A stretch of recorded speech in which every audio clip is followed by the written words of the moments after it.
to the book launch and signing for Professor Judy Abala, and we're just about to start. And we'll start, of course, with a word of prayer, and we'll continue with the rest of the program until we complete. Thank you so much, and so we'll start with a word of prayer. We can start.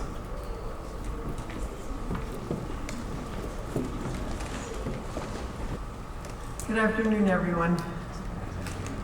Always present, always carrying God. As we gather this afternoon, we thank and praise you for all your good gifts that you give to us at every moment. We ask you to give us the strength of our dreams, as you did to Imali, as she lived a very difficult journey from Kenya to America, where to this day she is bliss for everyone she meets. Give us all, as you did Imali, right judgment in things and guide us in the way of peace, so that we will be especially careful to treat those whom we meet with deep respect and honor for their dignity and worth. Especially today and this afternoon, we pray for women, all women, everywhere, but especially those who are emotionally battered and abused by those who have no respect for the beauty of creation. Bless also our daily striving to make real the dream of your kingdom on earth, where we shall put an end to the suffering which earth sometimes inflicts on one another. We await the day when we can truly say and understand that we were created and put on this earth both to bless and to be blessed. Good afternoon. Oh, say, can you see by the dawn's early light what so proudly we hailed at the twilight's last gleaming, whose broad stripes and bright stars through the perilous fight, oh, the ramparts we watched were so gallantly streaming, and the rocket's red glare, the bombs bursting in air, gave proof through the night that our flag was still there. Oh, say, does the star-spangled banner yet wave for the land of the free and the home of the brave?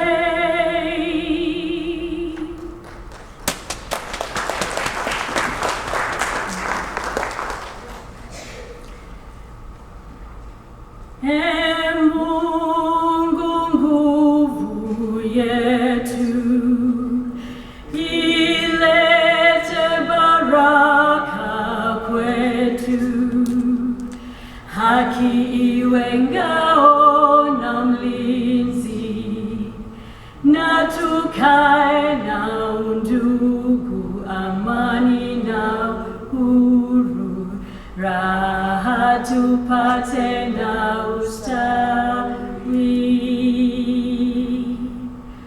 O God of all creation, blessed is our land and nation.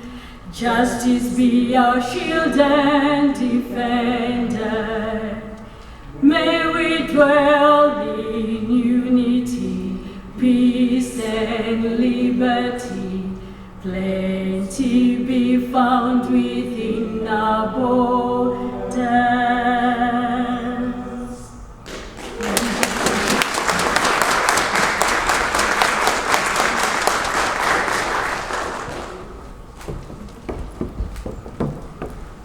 can sit. Milestone. At this point, we'll get the president of Ohio Dominican University give us our welcome message. I was about to say good morning, but then I'm like, it's really good afternoon, but good evening. I have a pleasure of doing 3 things today, so I'm dressed like this because it was our final volleyball game for the women, and so I was over there, and we did win, and so what a privilege, yes. And in fact, they swept the series, and in 2 out of 3 they played come from behind, typical Dominican and typical women coming from behind to win. So, and then I'm going to squeeze in here what a privilege it is. I'm going to talk about that just here in a minute.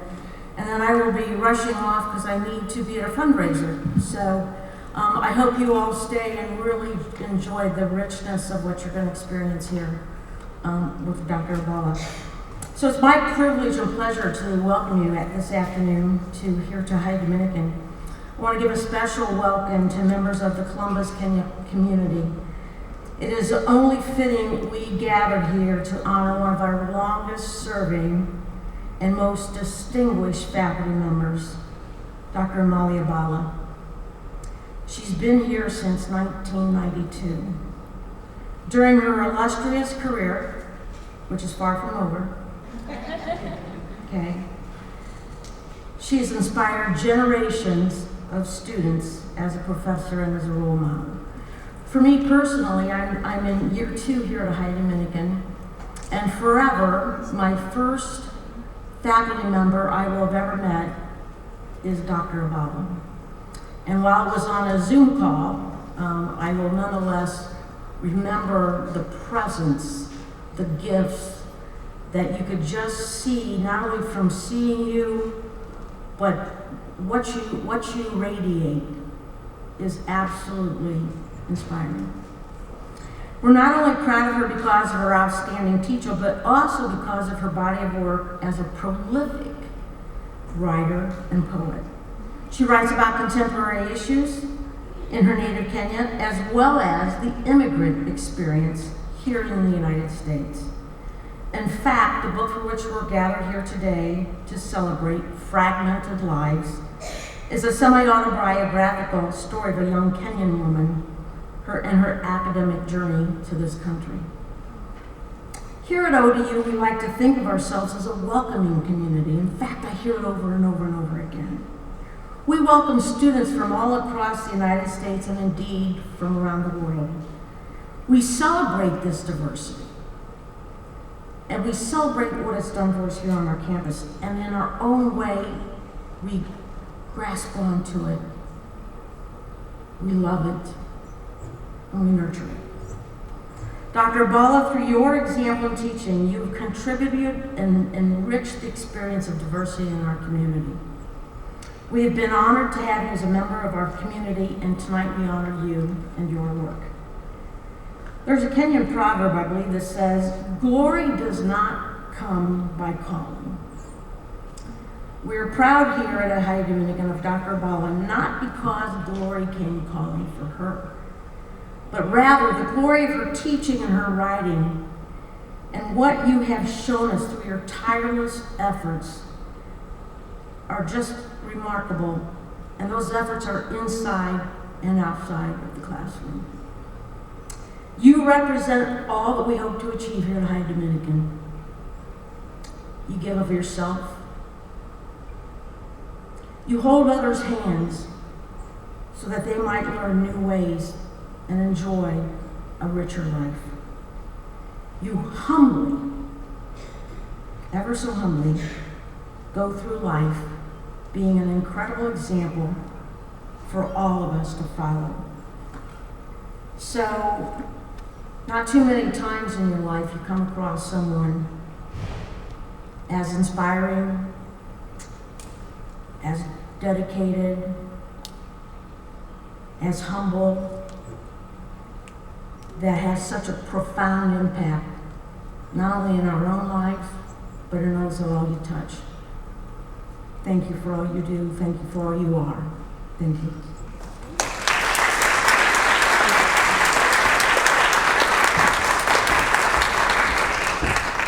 Thank you. Another round of applause.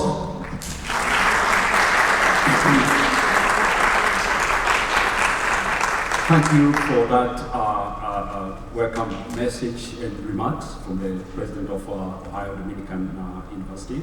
And we are glad to be here. It's a great moment for us as a community and also as residents of Columbus and also friends of Imali who have come from various states and various other areas. So welcome to this great book launch ceremony. And as I mentioned earlier, I represent the diaspora community, and this is a great moment for us because it's a milestone, and we want to always capture this kind of achievements because they represent continuing education, continuing information that is going to aspire and inspire our generations. So at this moment, I'm here to ask our guest speaker, Professor Otiso. Yeah, I see him already in the crowd. And Professor Otiso comes to us here from Bowling Green University in near Toledo. He's a professor of geography and a really great diaspora community member. So welcome, Professor Otiso.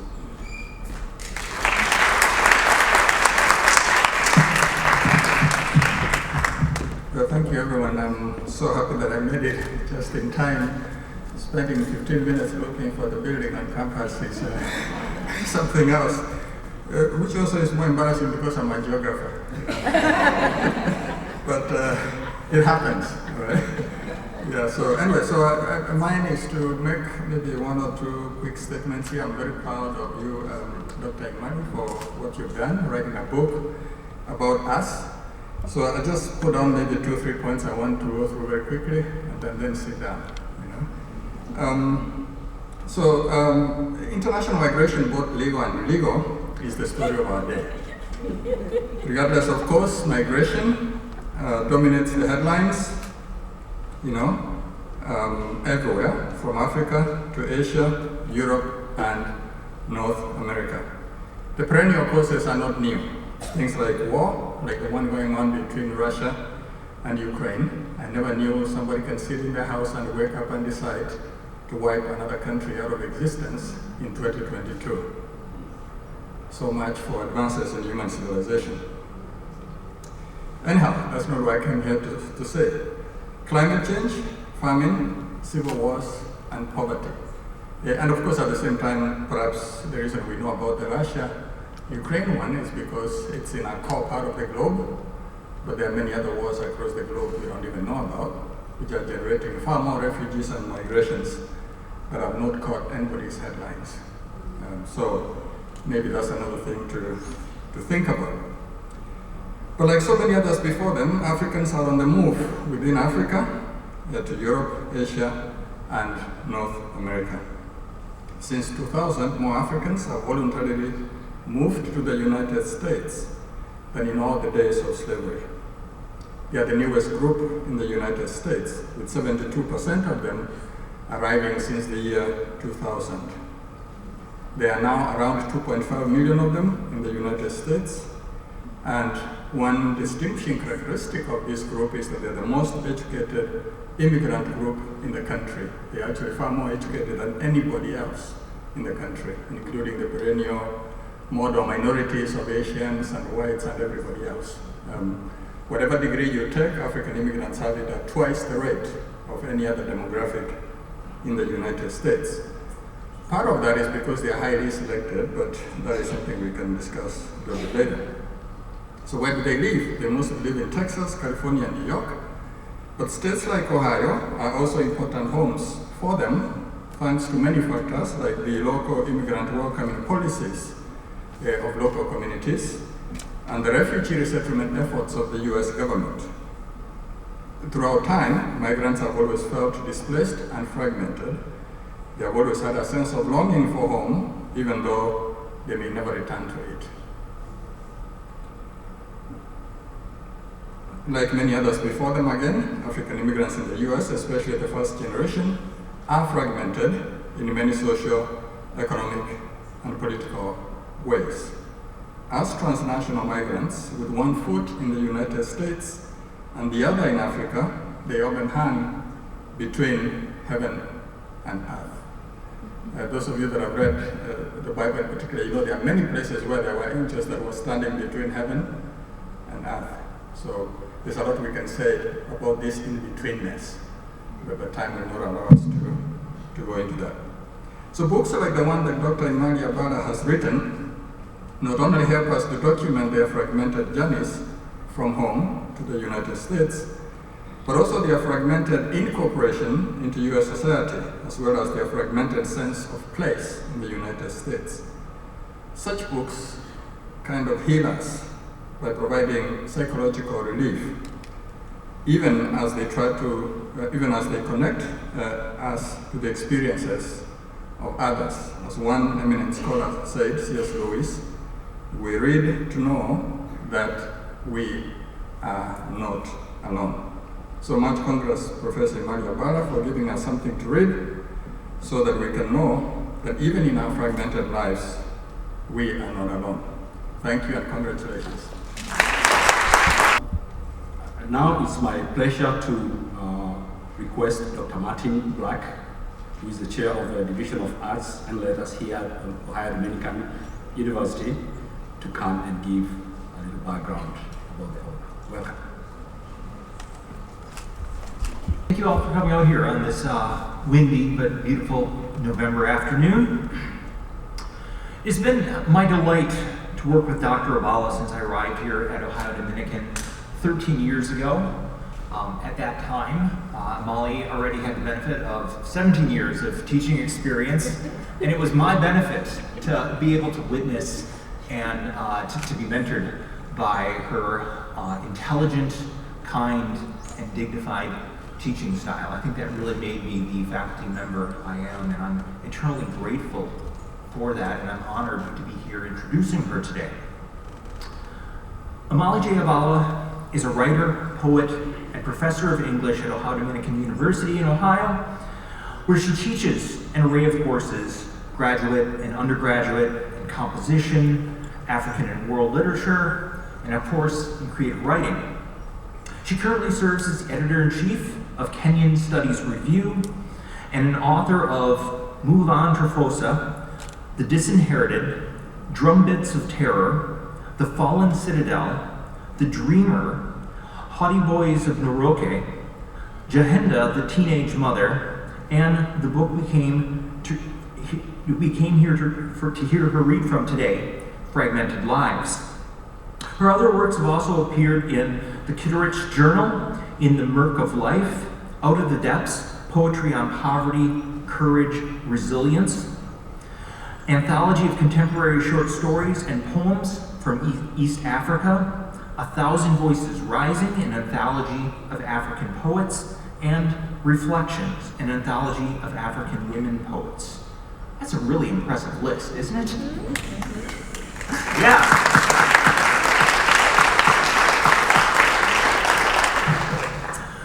With that, I'm very honored here to welcome you in join me in welcoming Imali Abala.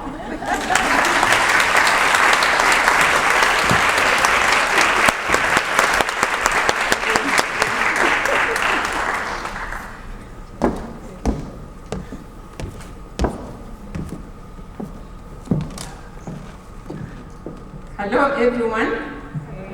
Good afternoon. I don't know if I can be able to actually outdo the people who have come here and spoken before me, but I'll kind of try a little bit. So I wanted to kind of begin by saying that I need my glasses to read. So I forgot I needed those glasses to read.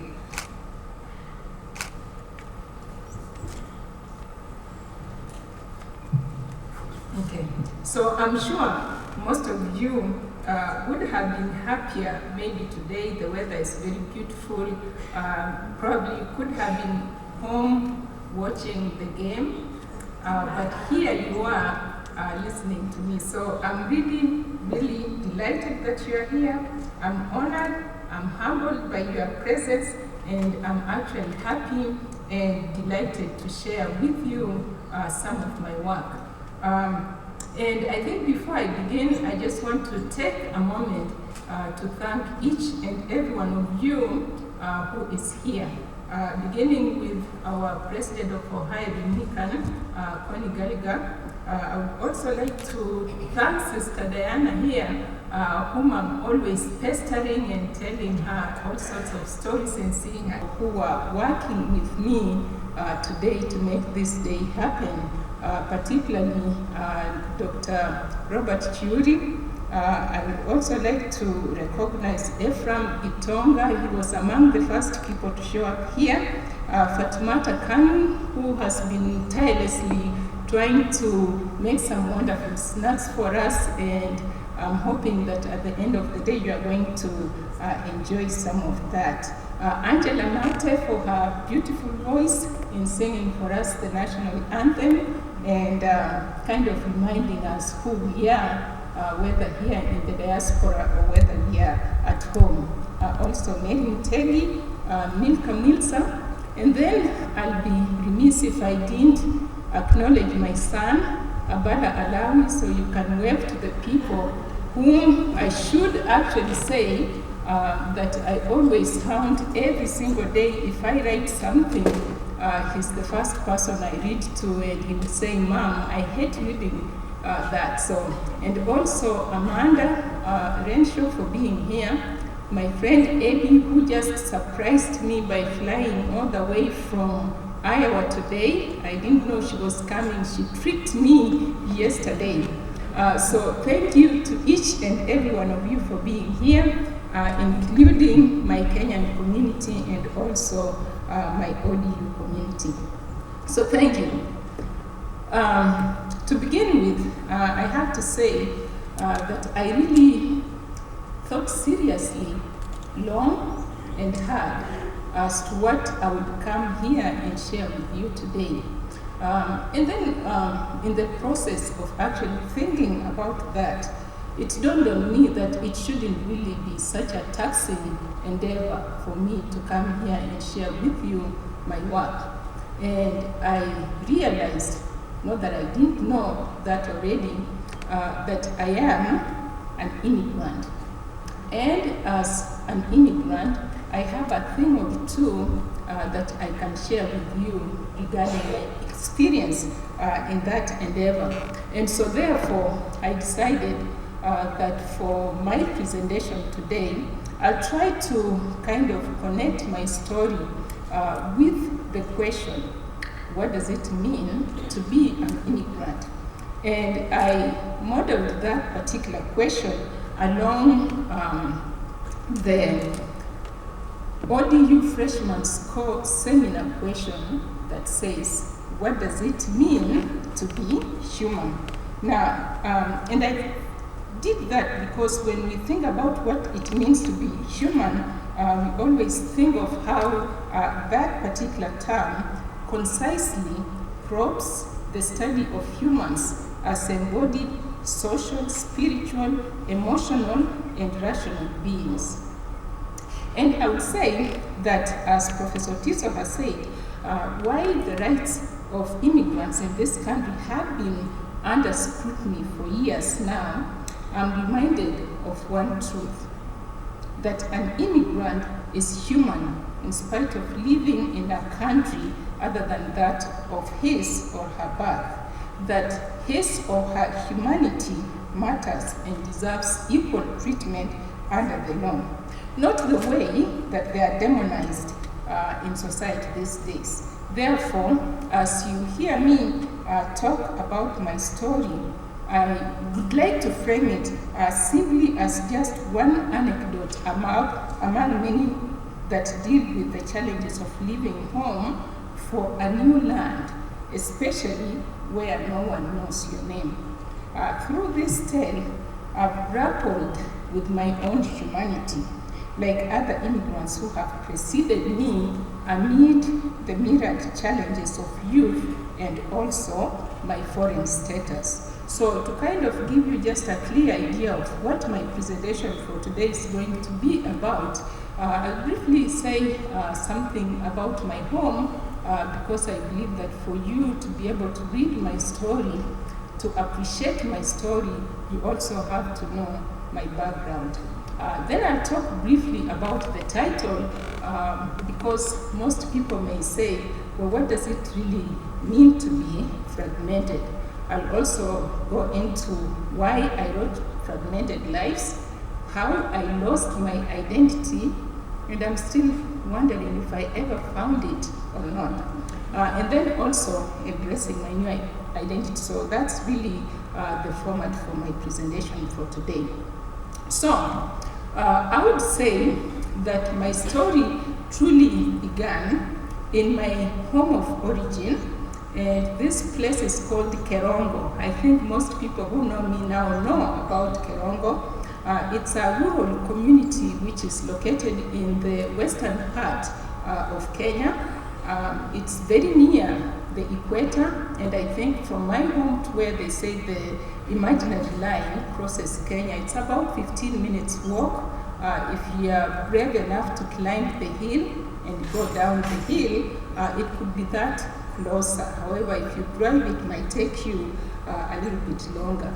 Now, the nearest urban city to this particular community is Kisumu, and Kisumu is the third largest city in Kenya, followed by, we have Nairobi, the capital city, and then Mombasa, so Kisumu is the third one. It's very rural, and when I was growing up, really, there was no through road through the village. And I have to say, even to this day, there's no road that passes through the village connecting us to the other side. So I always say, and for those of you who have read the book, you may have heard me saying that we should have had a sign in the village when people got to it that read, enter at your own peril, right? Because there's no other way you are going to go outside if you are going up the hill unless you come down. So that's where I come from. I speak Logod language. Most people from that particular community speak Logod language, and the population, according to the 2019 census, is about 2.1 million.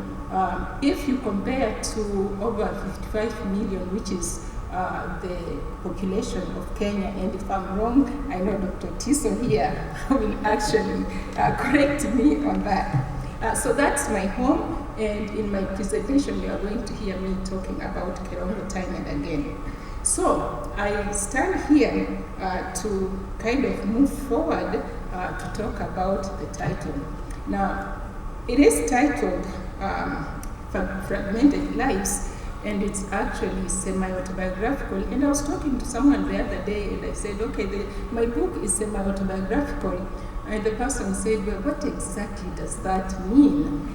So I wasn't thinking of defining the term semi-autobiographical, but it gave me pause. So I will define what I meant by saying that the title of my book is semi-autobiographical. And what that simply means that I derived the title for this book based on my lived experiences. So I didn't pull them from outside or out of a hat. There are things that I went through, and as a result of going through them, I thought I would talk about them in a fictional manner. So don't go out there looking for Mr. Snackwell or Charlie Crabtree, because you may never be able to find those people. I had to give them fake names so people don't recognize who they are. But the events themselves are actually real. And so through this work, I do talk about how I became alienated from my own existential being. And I was 21 years old when I left home and came to the United States. And immediately after that, I experienced a lot of challenges, and those challenges are what really led to my feeling of loneliness and then also isolation. And so I would say, perhaps for some of you who have uprooted yourselves from your home, perhaps you might relate to this story of being fragmented as described in my narrative. The truth of the matter is that living in America, in this land of plenty, I've often felt as lonely as a deserted ship. Just let that sink for a minute, okay? And for me, when everything kind of fell apart during those moments, I disconnected and also I dissociated myself from my lived experiences. And I think if you have read the book, you'll come to moments where you hear me talking about times where I retrieved myself from my present to my past. And during those moments, I replayed my past, rewound my past, and had it work itself into my present. And occasionally, I actually reconstructed it in a new but yet shadowy present. And for me, those times, I think, I was able to kind of find a sense of peace within my life in the wake of my loneliness. And so I hope that for those of you who have read the story, that you have been able to actually experience the character's fragmentedness. And at times, I think it's the only book that I've written whereby if you read it, it feels like it doesn't flow coherently, but in my mind's eye, I think the way I constructed it, I wanted someone to actually feel that sense of being fragmented. So it wasn't an error on my part, it was actually deliberate in the sense that feeling disconnected was something that was real to me, and I still think it's real to me today. Now, for me to be who I am today, I would be remiss if I didn't really acknowledge my parents. My father was a minister, and we called him Abala, and my mother, Nhonja. And I give a lot of credit to my mother because she is the reason why I ended up coming to school in the United States. Because during those days, back then, and you heard them talk about how long I've been here, so I've been here quite a long time. Back then, women often did not have that right to have an education. But my mother, who became my rock, was the reason why I'm standing before you today. So, moving along then, I thought I would begin by also talking about why I wrote Fragmented Lives. Because I think most people are always curious as to why people write things they write and how they write them. But this woman, most of you do know who she is, Toni Morrison from Lorain, Ohio. I begin with her in terms of talking about why I wrote my book, because she said long time ago that if there is a book that you want to read, but it hasn't been written, then you must write it, okay? So I kind of took her advice to heart because I've been teaching here this is my 30th year, so you can judge my age by me just putting it out there like that.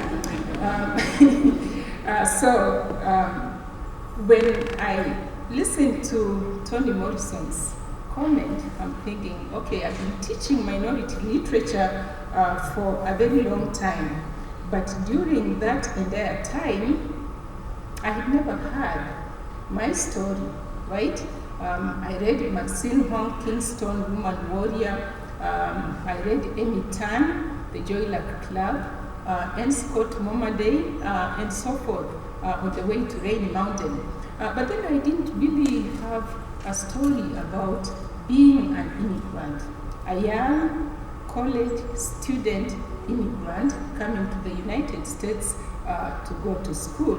And so I thought in telling my story then that maybe other people may be able to find a thing or two that may be of benefit for them.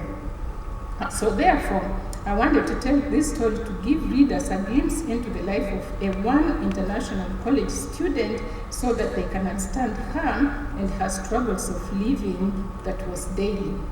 Though her happiness might have been far and in between, her challenges were real. I'm certain that some of our international students here, and I've seen quite a few, whether it's Ohio Dominican or other institutions, students who have taken a leap of faith to move into a new culture, they too might actually relate to my story.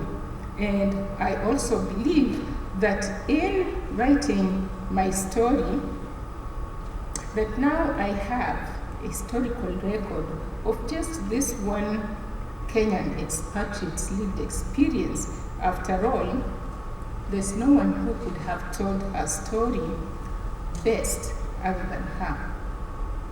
So, as I said before, my journey to the United States began when I was 21 years old. And I was really unfamiliar with what it meant to be an immigrant. I knew nothing about the outside world.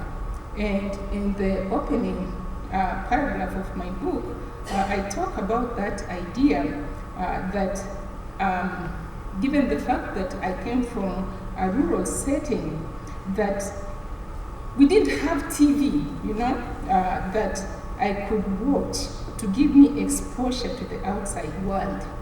And the only news that we got in our family, or even I would say in our village, because there were about 2 people who actually owned a radio. My father's radio was a blue Sanyo, and we could never really touch that thing because it was his. And sometimes when he left home to go somewhere, he would actually take the batteries out. So, so we were never tempted to actually play it. And then eventually we just knew that was father's gadget, he never really touched it. So based on that, really, there isn't much I knew about the outside world. So I would say tidbits of that world that was very unfamiliar to me, if it ever came. In those days, in the 70s, it was either they're talking about the conflict between Iran and Iraq, or Eid Amin, if you are talking about regional kind of politics. But what we did here really was what it really meant to be an immigrant. So, as you can tell then, for me, the outside world was truly a blur from the moment I left home. So, as I said, I didn't even have that word to be an immigrant in my lexicon. And I would say, most importantly, I really didn't know about this guy, Emma Lazarus, whose poem is engraved at the base of the Statue of Liberty that frames the United States as the land of immigrants, where in the stanza I have on my slide says, "Give me, you are tired, you are poor, you are hard of masses, you are yearning to breathe, the wretched refuse of your teeming shores. Send grace, homeless, tempest tossed to me. I lift my lamp besides the golden door." I would say, upon my arrival though, I would begin to actually question the sentiments expressed in Emma Lazarus' poem that kind of makes America to be the land that welcomes immigrants. Because I think, as you're going to hear me say, that I never felt as if I was welcomed in the United States.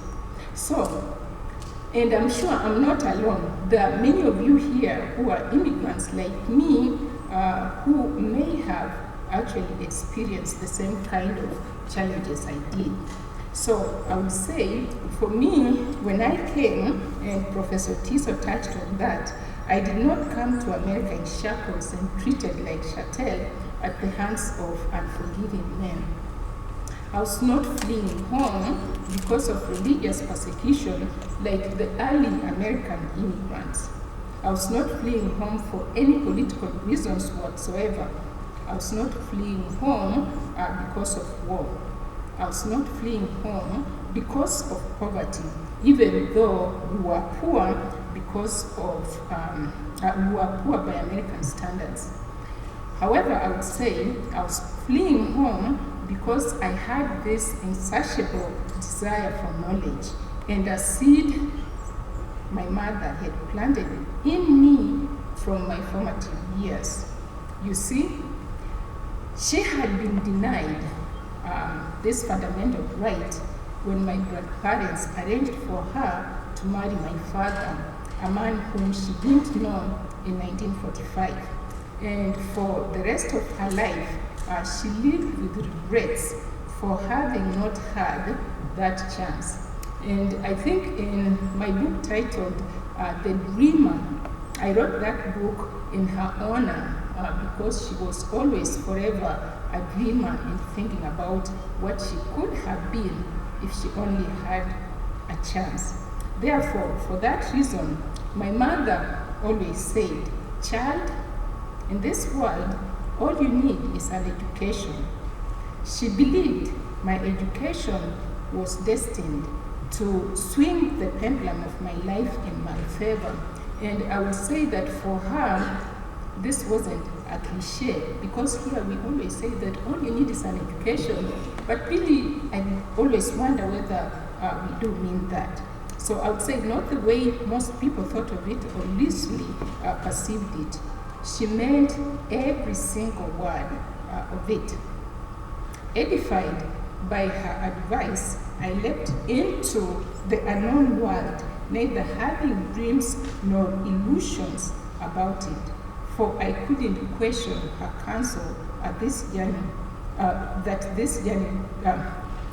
couldn't question counsel, unaware that this journey to the center of earth would turn out to be a jagged mountain too steep to climb. So for those reasons, really, I found myself on a plane bound for the United States of America to Wilmington College in Ohio, and there I was inaugurated as an immigrant in foreign land, whence I had to absorb the sting of being other. So the moment I arrived in the United States, I began to undergo moments where I lost my identity. And so I begin by saying that for most of us who are immigrants, maybe from Kenya or any other places, we probably, particularly if you're Kenyan, don't worry about who we are. Because growing up in Kerongo village, my racial identity was never, ever a question. I knew who I was, okay? I was a Logo child, though this was not something I always thought about. I had other concerns that I worried about more so than anything else. And if you are from Kenya, you know that we had these national exams for which we had to cram for endless hours. And so that is what worried me. And most often I would spend hours studying using a kerosene lamp, and to just stay awake, I would dip my feet in a basin of cold water. And so I knew if I did that, then my name, during my time, they always used to put names of people who passed in the national paper. So if your name wasn't on it, then people would know that you didn't pass the exam. So that's what concerned me, not really whether I didn't care about my identity. So let me say it that way. So for me, this changed when I came to the United States. And it changed in the most unusual way, and in a way that was more unimaginable to me. From the very beginning, landing in the Dayton International Airport, and I'm standing there kind of watching how people are interacting with each other. And for me, the thing that stood out the most was the initial one, people hugging each other, kissing in public. Really, maybe I should say I didn't even know what that was, but maybe I shouldn't say that. But for us, I mean, if you are from Kenya or other countries like mine, that was perceived as a cultural taboo. So here I am standing there unaware of where I'm going, but yet here are these people doing all sorts of things I had no word for. Okay, so my identity began to change in that manner. But there is one scene that I'm going to actually share with you that I think was more transformative for me. Because everything I had seen in that airport really terrified me about being in this country. And the other thing too was that I didn't see many people that looked like me at the airport. And then when I got to Wilmington College, it was even worse because during those days in the early 80s, I don't know how it is now, but Wilmington was a predominantly white school. So we didn't have as much diversity as we have here at Ohio Dominican. So you can imagine how it was. So when I was there, one of my professors, I'm going to kind of read one passage that I think kind of speaks to how I began to lose touch with my own reality. One of my professors by the name Dr. Jones invited me to a Baker meeting. Now, I have to say, having grown up in the church, I hadn't gone to church from when I had arrived, and this was probably a month into my being here. So this professor said, hey, I was taking religion from him, and he goes, hey, we have a meeting on Sunday, would you like to come with me? And of course I was like, yeah, I'm going to church. I was very excited to go, and hoping that once I got there, I was going to be nourished spiritually, right? But there was a problem for me. I had never been to a Baker meeting, okay? So upon arrival, as soon as I got to the door, the way the room was set, they had chairs arranged in a circular manner. So Dr. Jones saw me, and he kind of waved at me to go and sit by him. So I had to kind of navigate my way through rows of people to simply find a sitting where Dr. Jones was. And when I went there, everybody was silent, you know, they had their heads bowed down. And I'm sitting there thinking, okay, maybe a man of the clock is going to walk in and actually do a service or offer some kind of message to us. Nothing happened. I looked at my watch discreetly. I realized 15 minutes had passed, and then it was 25. It was a half an hour. It was 45. And then before I knew, an hour was gone. And so Dr. Jones said, peace be with you. And someone chimed in, okay, peace be with you. So immediately after that, that is when I experienced the most transformative event in my life ever. And so I'm going to kind of read a small passage, so bear with me. I hope I'm not going to take too long for you to kind of grasp the essence of what it was. So it says, bottom of page 17, for those of you, when you get the book, you can go there and look. So having been ill-prepared for the Quaker meeting style, I admittedly acknowledge this was the longest hour I had ever spent my entire life. I was still absorbing what I had just experienced when a kid, a young girl, who had accompanied her mother to meeting, made a pronouncement that forever changed me. "Mom!" I heard her shrill voice say. I turned in her direction. Her mother was busy talking to Dr. Jones. The girl had on a beautiful pink ribbon pinned on her long blonde hair.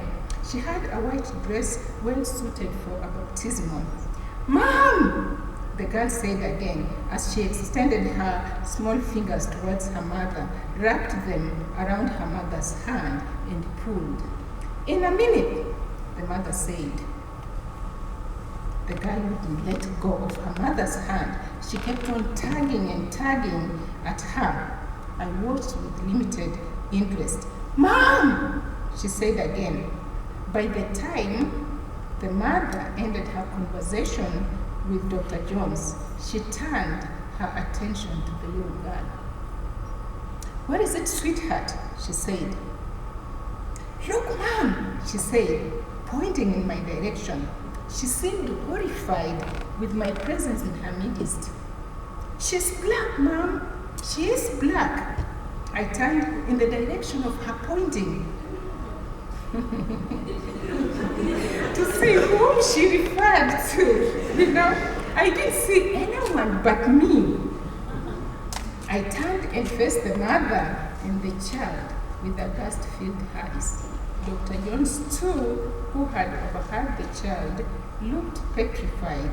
He was speechless. Until that moment, I had never thought of myself as black. I was not a color. I was human. I didn't know this reality.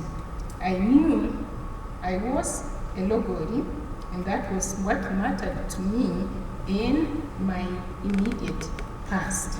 So if I had not learned, maybe from this experience, what it meant to be an immigrant, the experience of becoming black sealed my fate.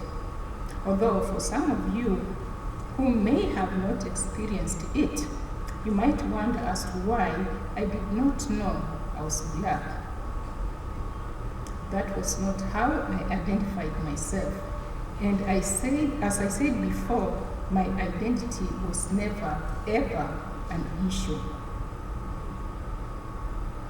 So, I was someone's daughter, human, not a color. Although I'm not fixated on this level of being black, I know it frames my being. It frames my being in America. It is a reality that I cannot escape. I also experienced a lot of issues, and I think some of you who are also foreigners here, you may kind of relate to this. They call it culture shock, right? It's always that feeling of disorientation that one experiences when suddenly subjected to an unfamiliar culture, way of life, or a set of attitudes. Mine ranged in scope, and from the very beginning, kind of thinking about food, we never think about food. there is a scene in the book about a hot dog, and I wasn't going to tell you the story about the hot dog, but what the heck, right?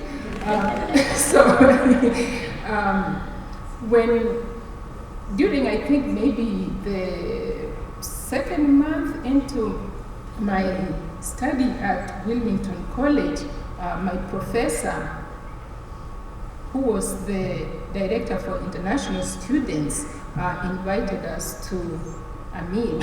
And he was very excited, you know, he wanted to show us American life is good, fantastic, although I had heard all other horror stories about food in the cafeteria and so forth. So it was a nice sunny afternoon. He took us out, and in Wilmington College, we didn't have many places to eat. We had Skyline Chili, we had McDonald's, and I think Pandarosa. Those were the only places we could go. So he decided he'd take us to Skyline Chili. And so we decided to sit outside in the bench.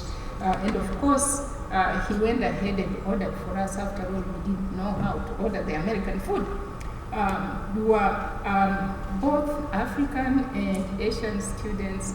And so he ordered the food. It was a hot dog. So the first woman was actually from Asian descent, looked at the hot dog, and put her hands under the table. The other people did the same, and I'm looking at this thing, I'm thinking, I don't know this thing, I know ugali and sukuma wiki, I'm not going to touch that. So eventually the guy was so confused, and he goes, well, how come you guys are not eating the hot dog? One girl said, they gave me the wrong part of the dog.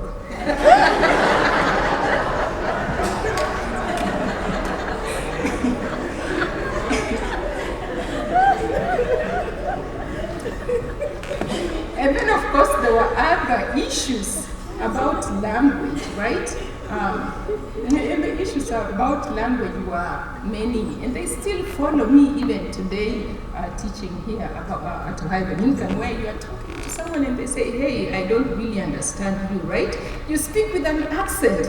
And for some of us here at Ohio Dominican, we read a book called Let's Talk About Race. I think that's the proper title. And that was actually a code word. You know, someone begins to tell you, you speak with an accent, you know, it's a form of racial profiling. But yeah, I experienced that too.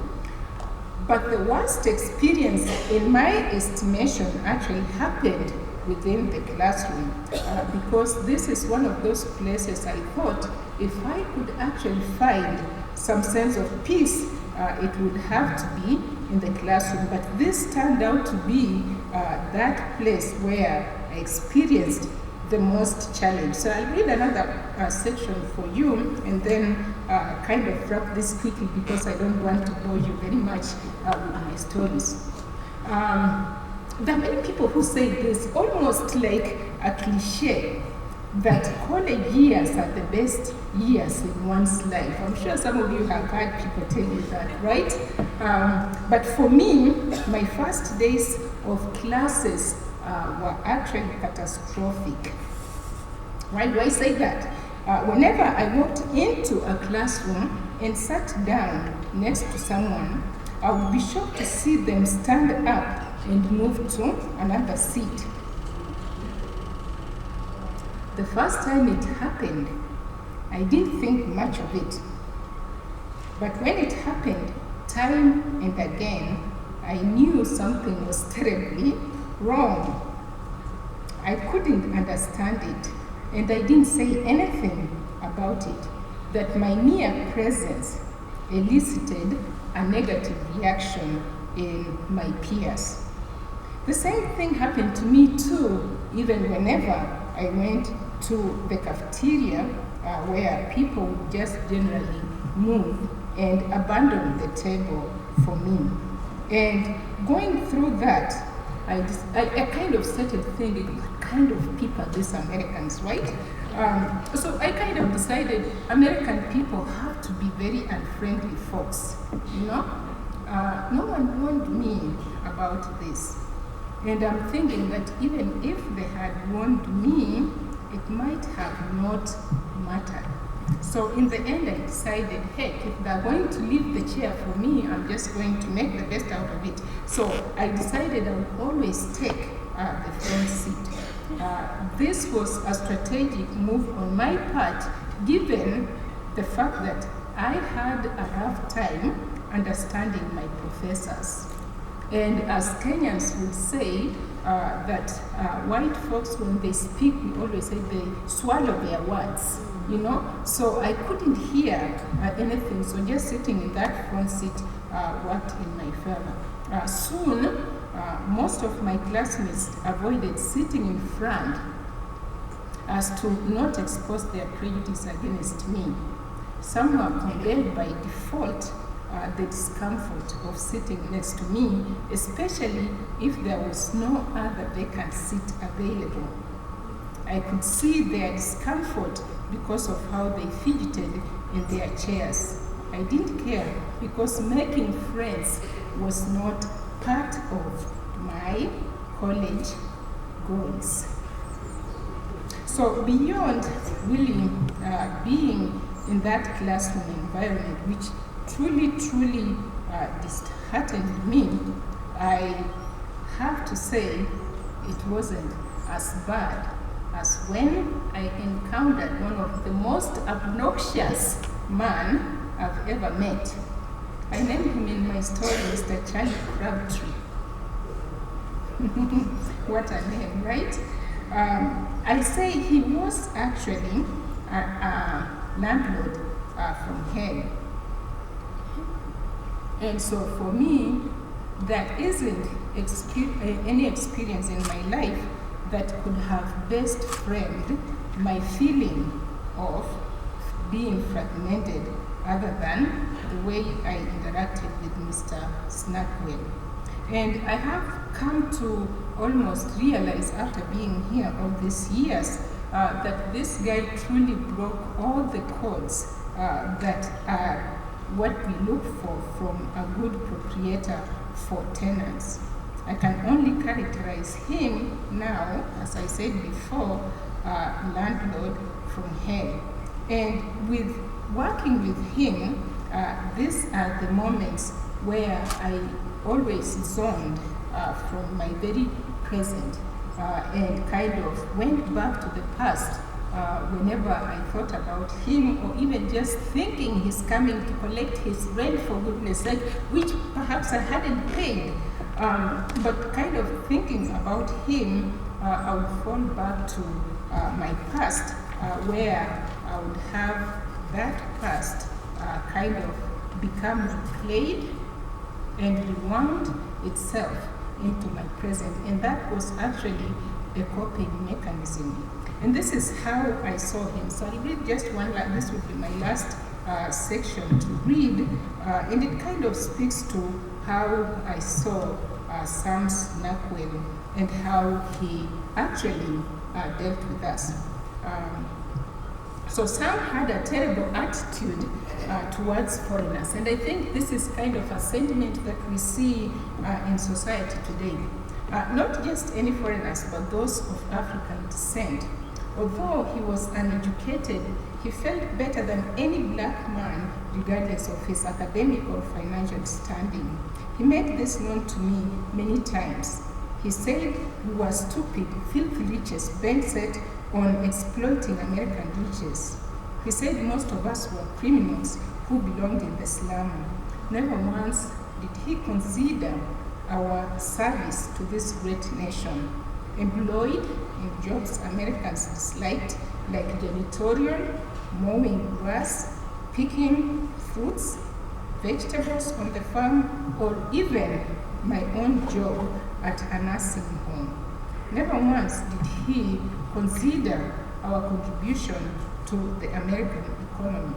Never once did he think of us immigrants as victims of American employers who are bent set on cutting costs by employing the poorest and most vulnerable newcomers and paying them meager salaries. Some of us immigrants lived in his complex, paid taxes, and also paid rent timely. And I have to admit though, during those days I wasn't really paying my rent. I didn't make enough money to actually pay my rent on time. So maybe somehow he may have been justified in being mad at me, but he was still someone who valued my very being as a human being. So today, I can be able to, I don't know if I should say proudly, claim a new identity, right? That I am a child of two worlds. I'm Kenyan American because I identify with both identities. I can't be one without the other. And so I say that although I'm now a naturalized American citizen, I've embraced this new identity of being an immigrant.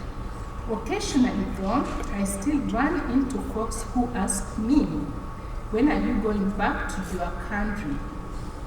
Such remarks, without fail, always transport me back home in my mind's eye, to my Kerongo village, in with family, picturing my mother teaching me life lessons of living a simple, honest life.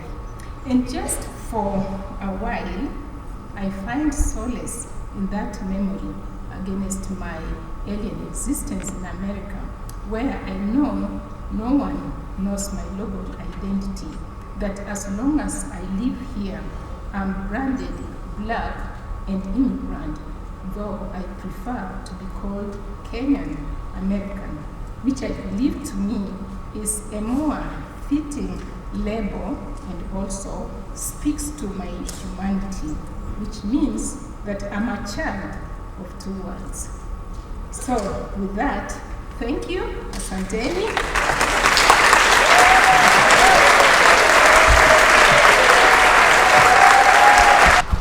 So at this time, we welcome questions and comments or whatever else that you guys want to say. Thank you, Professor Imali, for that wonderful presentation. And now we are at that moment where maybe there are a few of you who want to say something, ask something. I was thinking about my own experience coming from poverty and having my own first car. And in this book, you talk a lot about Diamond, which is the name of your first car. And can you just share a little bit about how that impacted your sense of self? First of all, learning how to drive, and then owning a car, and then towards the end you say, when you had to sell it off or lose it for whatever reason, it really took part of you with it. Yeah? So Diamond in the book, can you comment about that? And the second point I would like to talk about is this issue of loneliness and homesickness and so on, and you have also just declared that you did not come here to make friends. But in the book, there's a character called Brenda, and Brenda seems to have had a very powerful impact on your life. Can you say one or two things, some positive things that Brenda had in your life? Thank you. So I don't know if you guys have a whole day to hear about Diamond. Diamond was the first car I ever owned. And I got Diamond because when I was going to school in Wilmington, we didn't have any bus system. And it was very rural, so if you had to go somewhere, you had to walk. You couldn't, so to even get a job, which I needed to also find so I could be able to support myself, I had to have a job. So to make the long story short, my father sent me school fees, and I had to make a choice. Do I pay my school fees or do I buy a car?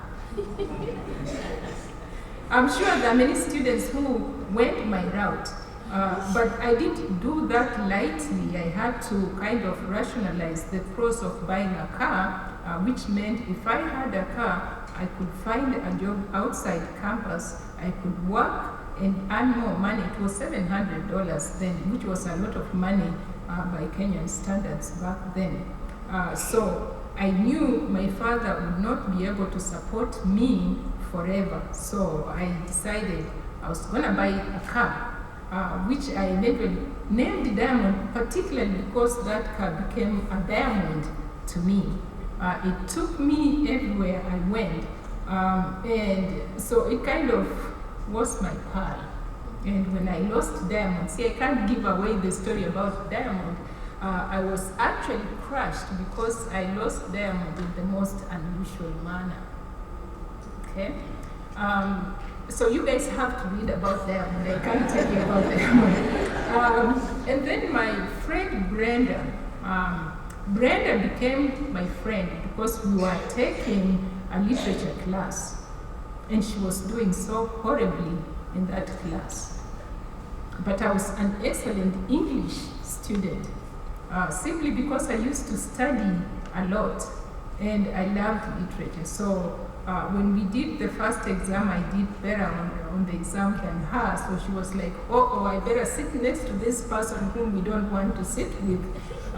So that's how we started our friendship. And so we started talking, and I would tell her, oh, I've never been to a movie theater. And she's like, oh, you've never been to a movie theater? I'll take you.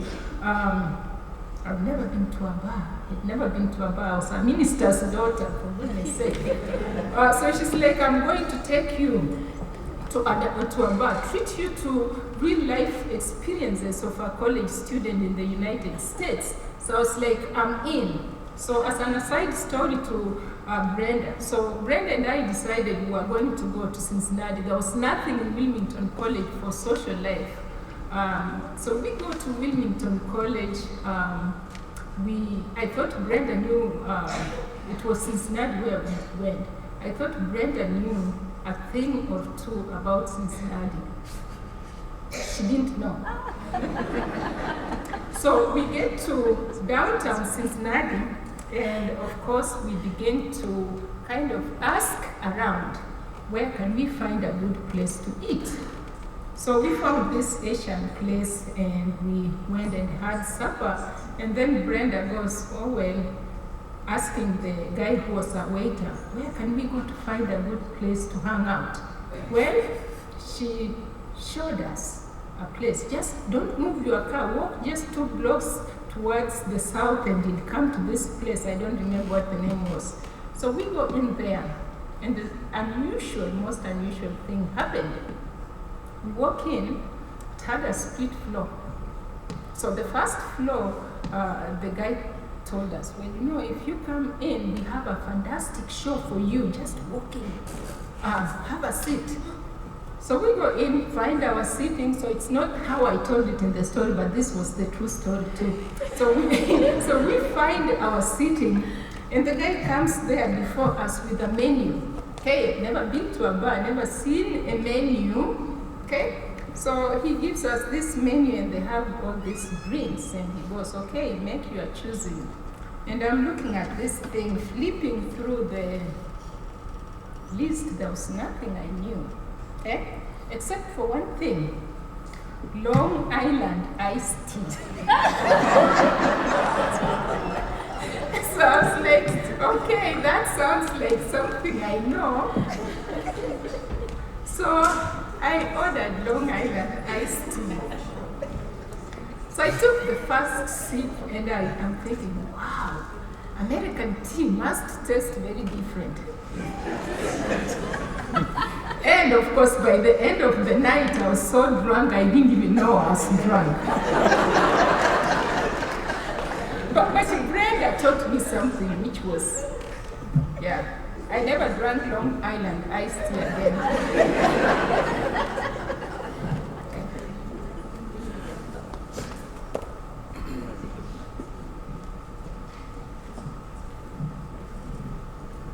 Thanks, Dr. Abala. I think that one stopped working. Stopped working. You talk loudly now. Yes. Well, I thank you so much for writing that book, and I have a copy, and I can't just wait to finish it. It's really captivating, so I encourage everybody to get it. So the one question is, apart from this book, you've written so many other books, and I'm sure you'll continue writing. Many of us have little black books, journals that we write, our day events, and being immigrants, I think, is a very good story. But we find your way of writing is very unique. I think, by being a professor, music and all that. What would you encourage us, or what would you really recommend for us that would love to be writers like you, and especially the young ones that are growing, in school today, that would like to be like Dr. Abala one day? What's your recommendation in the writing? That's an easy one. Thank you very much, Mutegi. I always say, especially when I'm teaching my creative writing classes, I tell my students, always write. Write daily. For me, I always have a notebook with me. I stopped doing this because I think it became dangerous at some point. I always kept a notebook in my car, and sometimes when I was at a stop sign, if an idea came to mind, I start scribbling, and then you hear people honking, okay, you are supposed to be moving forward. So I stopped doing that, but I always say that writing is a solitary kind of activity. It's not something that you just do once and you give up. So I say write daily. If you have something coming to you, sit down, put it down. And then also, to be able to become a good writer too, you have to have a passion for reading.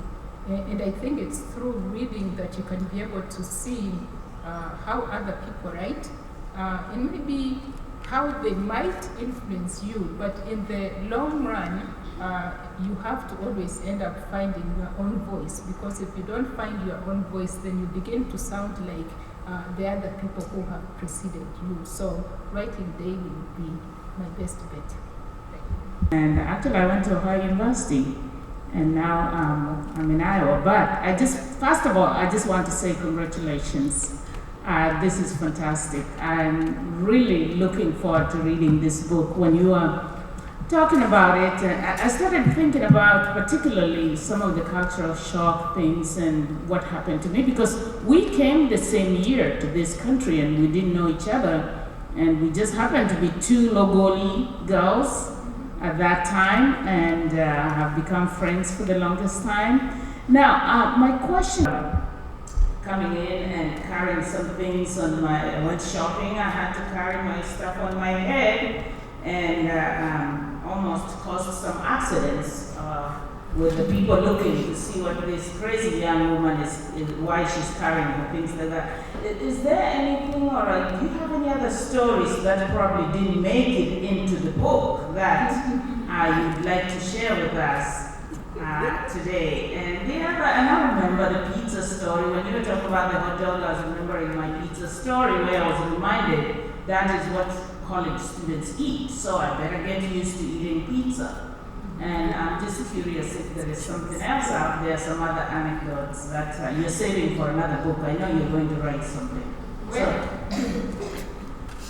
on the story, which one, you just ended the story with this. I'm not giving up the ending. You didn't tell us what happened after the fact, right? So there are a lot of stories out there which I've already written, which would be, I'm actually going to try to get it published in the next few months or so, which would be a second portion of this to kind of take you from where this girl ended in this book to be able to see what became of her. And I would say there were a lot of stories I didn't include to a greater depth, particularly working with Airborne Express. When I bought Diamond, I had to work at night for Airborne Express, which was in Wilmington, which I think by now no longer exists. So they were very crazy stories there too, and they would call very late at night, around 11 or so, and saying, okay, you have to come to work. So I reached a point, I would say, if I'm too exhausted, I would just not answer the phone. And so if they don't get me, I'm not really going to be in trouble for not doing that. So the next maybe chapter to this character is kind of following to see where is she now. But even that story, although it's written, the title of it is Shadows of Despair, there are really shadows of despair, aside from being fragmented. She ends up still residing in these shadows of despair because really being an immigrant in this country is hard. So, yeah, I don't think I can give just a specific anecdote. There are many that I can, or I could give. Let me give you an anecdote about her since she opened that Pandora box, right? So I have to say she's my son's godmother. She's the first person who saw him before I saw him. Actually, I didn't want to see him because I was too exhausted after being in labor for 27 hours. But one of the anecdotes I'm yet to write about, so it will be an anecdote about her. And in most places where people ask us, how did you two actually meet? They I say, we met in a bar at OU. A place was called Studio 68. So I have to write that story. It's kind of a funny story too, so.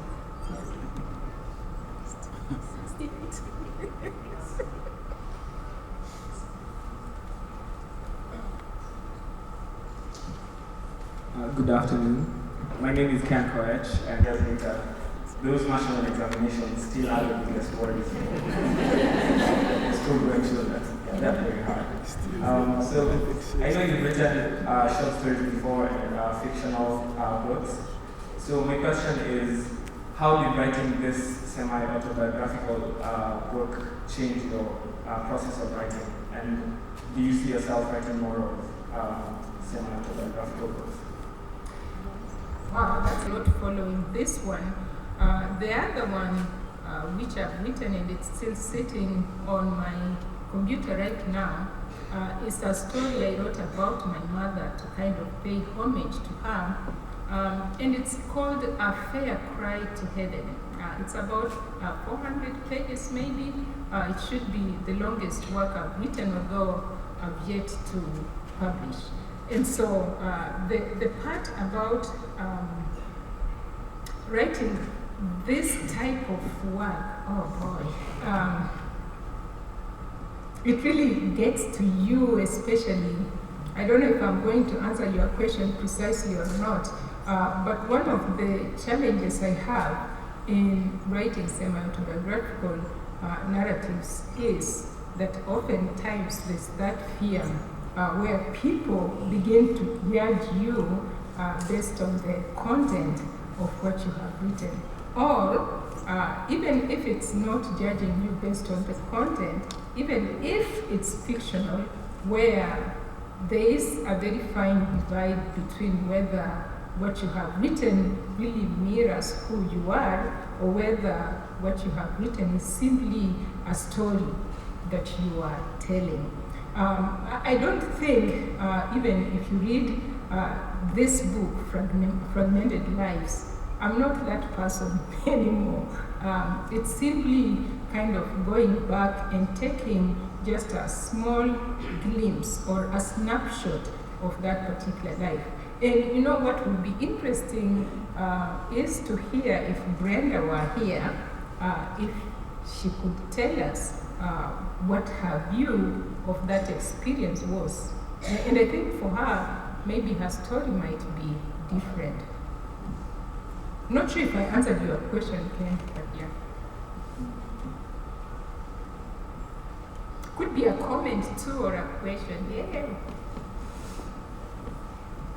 I ask you a little bit about your isolation. Would that have been different if someone else from your village came with you?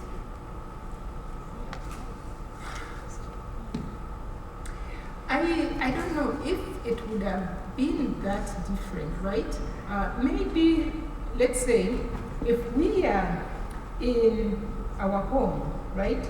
maybe even here, if I was staying with that person in my dorm room, maybe for that moment, I could probably feel secure being in that setting. But yet, you can't stay in that environment, you have to go outside, right? So, going outside is where all my challenges really came from, which were interacting with these other people who couldn't understand me, whom I didn't understand, so to speak. So maybe it may have helped in just a very minuscule way, but not in a larger sense. For example, going to Target, which I stopped shopping at Target because of being followed each time I would go there to buy something. So even if I had her staying with me, she couldn't kind of save me from that kind of experience. The reason I actually was not an immigrant, but visited the other way. I spent time in Uganda. Okay. It's the same cultural experience there. I would very much like it if somebody would wish me that I could have it sound. Because I had no one who experienced the same thing. And I'll give you also like an example. A few years ago, I took students from Ohio Dominican College to that time we were still a college then, to Kenya. And there were about 7 students. And most of them were white except maybe 2. And the place I took them to kind of speak to your comment about being in Uganda, I had made arrangements so that the students stayed at Kenyatta University, which was a gated institution, and they just couldn't go as they wanted to go. And one of my students, who was actually white, experienced the most culture shock I've ever seen, because all of a sudden, kind of being in that landscape and realizing, oh my gosh, I'm a minority person in here, that was actually a very challenging thing for him. So I can understand what you are saying too, given the fact that I saw what this student went through. And then there were others who decided they didn't want to participate in some of the activities I had planned for them because they could not just bring themselves to go and stay in a home where the owners were actually Kenyan. So it kind of defeated the purpose, especially since this was a study abroad course where they had to learn about other cultures.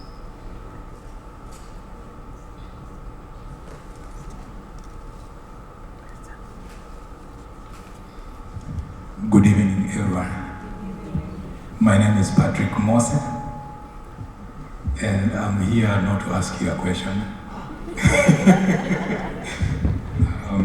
Achievements. And I just want to inform you that I'm the Vice President of Kenya Scholars and Studies Association, where Dr. Imali Abala is the editor-in-chief of our journal, KSR journal. We have a lot of, she has been editor-in-chief for how many journals, like volumes, like 6 of them. So you can imagine, at times we don't celebrate people, we don't congratulate them until they're normal. So today I just want to acknowledge your work as the editor-in-chief.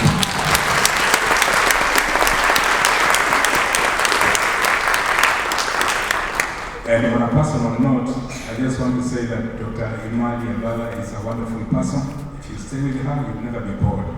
It's true. Yeah, she has a lot of stories.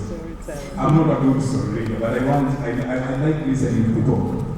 Yeah, telling stories. Even what Coit said about the set books, they used to give me nightmares too. Yeah, so if there were set books like that one that you are asking, what kind of dog are you giving me? I will read all of them. I don't know David, but you do. Yeah, it's fun to read very interesting things. So if there are things like those ones, I can read a lot. So congratulations, Dr. Imali, and we look forward to reading more of your work, and I will start with this one. And in the three which are out have actually been translated into Kiswahili. My first two books, Move On to Fosa and The Disinherited, are actually currently being used within the Kenyan system as readers at the secondary school level. And the one which is coming out at the end of this month is the one titled Uncharted Mind. And this one is a collection of poetry, and it's mostly poems about being an immigrant in the United States. There are people in this community too whom I talked to and told their stories in poetic form. So when it comes out, send out a word for anyone who wants to read those poems, because they're more about us.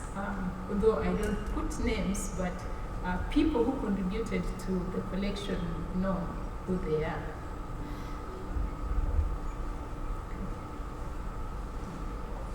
Other questions, comments before our food gets cold? Yes, Fatmata?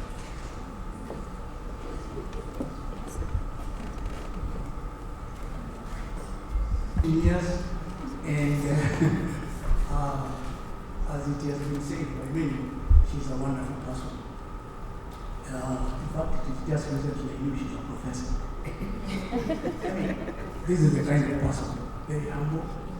I mean, she interacts with everybody. She's down to earth, and this is the kind of person she can fit anywhere. And she's a community leader in the Kenyan community. Dr. Abala, you have given us a story of these cultural shocks and like where you come from, the Kenyan community. We have now this second, third generation, and this generation, if they were to go to Kenya, had cases where they get cultural shocks. And we have got parents who are raising children here. What would you advise for just to be able to forestall this kind of thing? They're raising those generational shocks, and how they can well integrate and also not forget their identity. Thank you. I was born when I was teaching here at Ohio Dominican. And for me, I think to kind of serve as that intermediary between us and our home, I have to begin with me. And so when I had this kid, I don't think he liked that very much, but I always made sure that I talked to him in my mother tongue. And you can ask him, and if he ever asked me anything in English, I would really refuse to answer because I wanted him to learn how to speak that language. I always told him, your grandmother never went to school, so if you go there and you begin to talk to her, she may not necessarily be able to understand you. So I worked hard. It wasn't an easy kind of process to ensure that he can be able to go home and speak to my mother. And he'll be the first one to tell you, I told him, go to one of the neighboring schools and see how it is. School life there was. And of course, he went there. He was a tiny little kid with glasses. And here, people looking at him and they're thinking, wow, that kid looks weird, right? He tried to speak in English. And of course, they didn't understand him because he was speaking with an American accent. Okay? So the kids crowded him, and before I knew, he jumped the fence because the school boarded our compound and came home, never went back. But he formed a pact with his cousins And through forming that pact and also my initiative too, he was able to learn how to speak the language. He speaks Logori language, he speaks Swahili, he speaks English, and I think he tried to learn Spanish. He can tell you how well he did. So I would think that we, the parents, are the people who have to kind of teach our kids to value our culture, to introduce them to our culture, not to cook. He'll tell you, I never cook American food in my house. Maybe the only thing I would make for him would be pasta occasionally, but for the most part it's ugali, sukuma wiki, and rice and all the other things. So I think the burden really rests with the parents, not the kids. And also taking the kids home too, because I don't think Abala, when he goes home, he has that culture shock, because I've always taken him home and he has had the benefit of interacting with his Kenyan family there.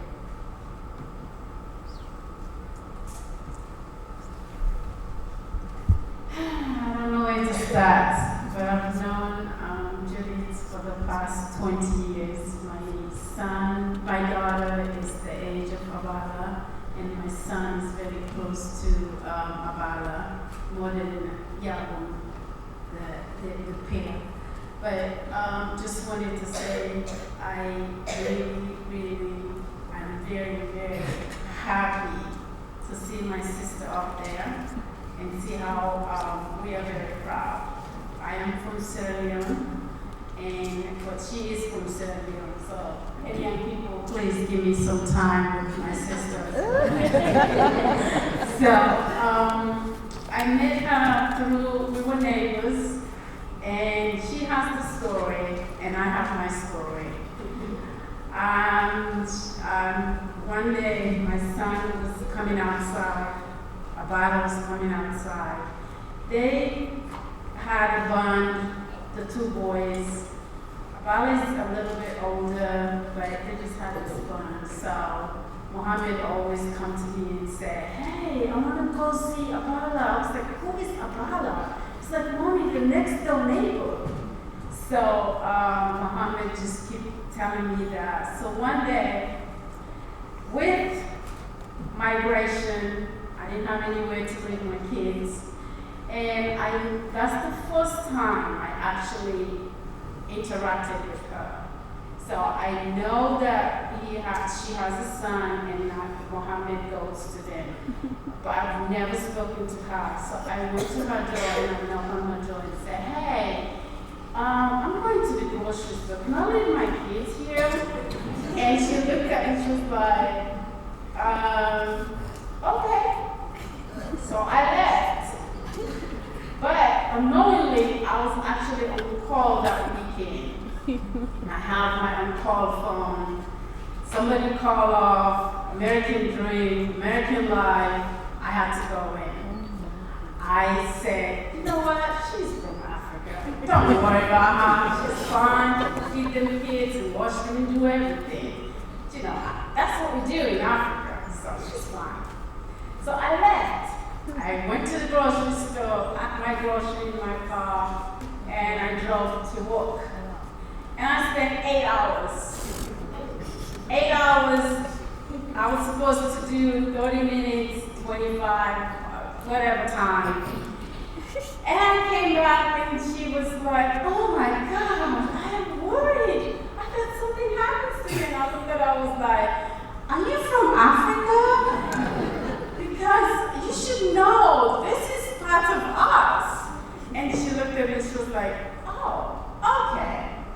But since that day, that's 20 years ago, I have watched and raised all of them, and she's been my rock.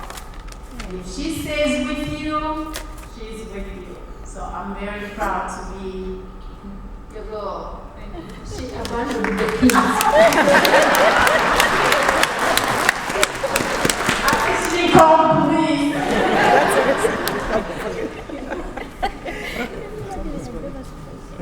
And phone number.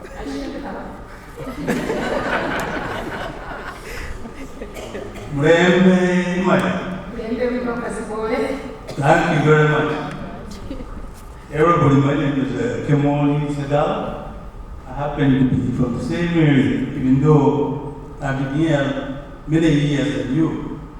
But I'm just so proud what our sister here, our sister, has done. Not only here, but also even in Kenya.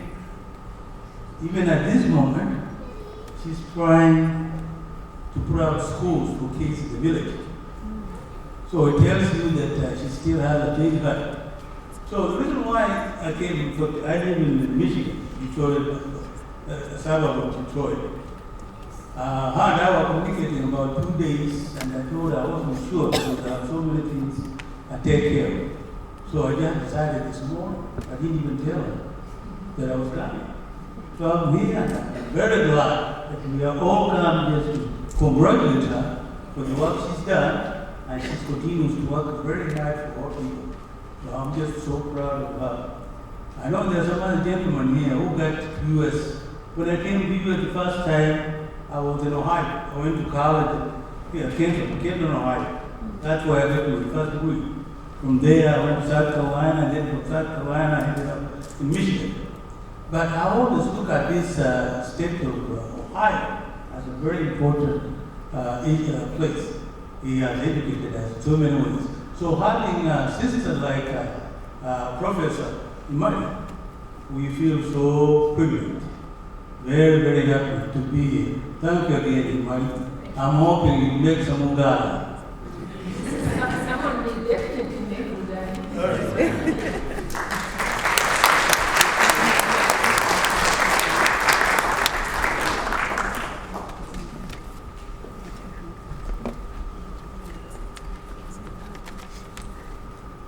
Maybe one last comment, question, and then we don't want to.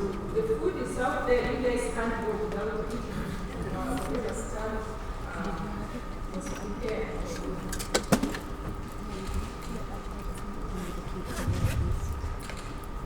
Good evening, everybody. Good evening.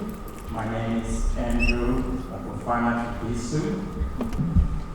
Secondly, as a student who took classes here, all students at this place, this hall reminds me of home. I used to take a number of classes on the other side. So when I heard that she was launching this book, I've read a number of her books, and they're very insightful. So if you've not read her book, I think you're missing out. Get a copy as soon as possible. Finally, I want to say, Imali, thank you for the good work you're doing. And I hope to see more of that work in the near future.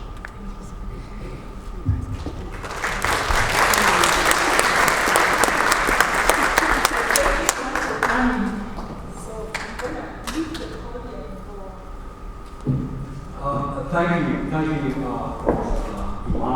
Task was actually to buy the book with my wife so that we can be able to read the book first and really get to know the fragmented lives.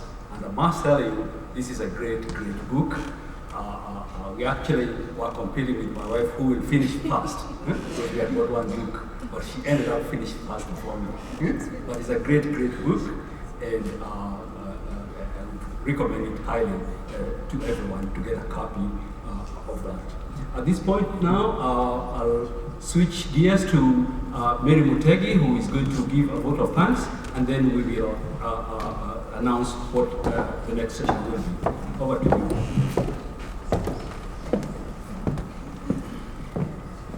Well, I hope you all agree that this was some time well spent. It's an afternoon, though it's a little freezing here, but there'll be a lot of warm tea. I promise you, you'll be warmed up by the time you leave here, but I do agree, these were 2.5 hours of time well spent. So we thank you, Dr. Abala, just for inviting us here today. Look at all these faces, just know that you really loved and really want the best for you. We congratulate you for these achievements. I'm here to thank everyone that really participated. So apart from thanking you for being here, I know you did mention a few names, but just in addition, Sister Diane, thank you so much again for just leading us in prayer. President Gallagher, I know she's already left. The committee that organized this event, I would like for you just to stand if you don't mind, because at the end of these, they're the people that you go to if you have any questions. So Angela, Roberts, and everybody else. Ephraim, I don't know where you are. Milka, please stand up.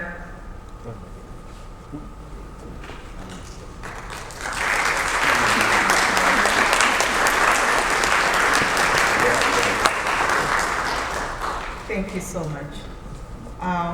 The Kenyan community has been very supportive to Dr. Abala. The ODU students, we have a few that are here, international students and also local students. Dr. Brick, Dr. Kefa, again, thank you so much for your keynote speaker. And like we always say, it takes a village. So this village has been really graceful to Dr. Abala. And our challenge now is whoever can beat this list. I think Abala, you're up for that challenge? Yes. I've taken a few classes with her, by the way. If you really want to know how to be a good writer so you can beat her, she has some time and she charges with Kenya shillings. She doesn't charge you the dollars. She charges with Kenya shillings. So we can afford her for her teaching on how to be, good writers, because it's a good task. A lot of us have that hidden talent, and I think we can take advantage of that. So, if we could all stand, I think we deserve to give Dr. Abala a standing ovation. This is a lot of work done, and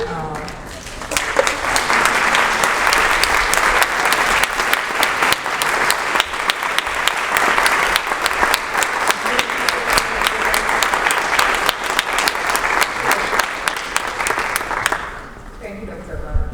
So we're coming to an end of this event, but please don't leave. Right behind that, there's a lobby. We have a lot of great food. We welcome you to indulge in as much as you can. I'm sure there'll be plenty even to take home. But please, make sure you don't go until you have some Kenyan tea, mandazi, samosas, the list goes on. So welcome everybody, thanks again, and we hope to see you in another event for the next book launch, whoever is ready for that challenge. Thank you. Just before we leave to the lobby area, the books are going to be ordered by the Ohio Dominican bookstore. So you're welcome to pay your copy over there, and it's going to be mailed to you with the signature of Professor Imali. So that's the arrangement. They're out there, the bookstore is out there. They will be able to receive your payment for the book. You're going to get a digital copy of it so that you can still continue reading, but the actual copy then will be mailed to you, to your address. And they're out there. So please enjoy. Thank you so much for coming.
La gamme de fer. Claude les fantômes, la bombe nucléaire. John Kojo, le grand Pikachu. Boum.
Attention car l'ambiance va s'aggraver.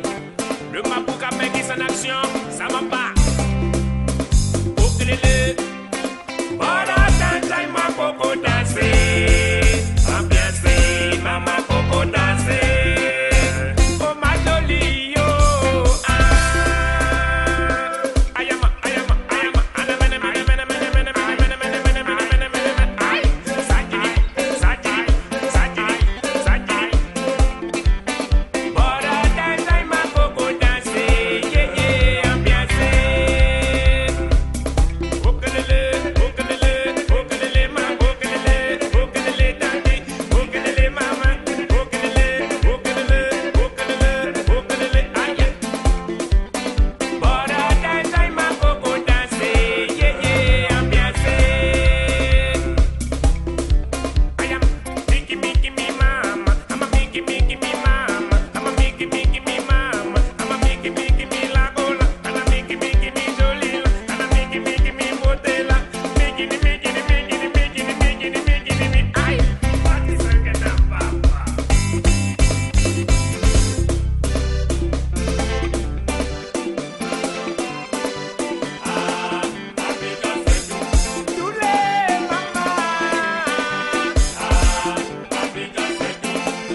Attention, fais la paix, c'est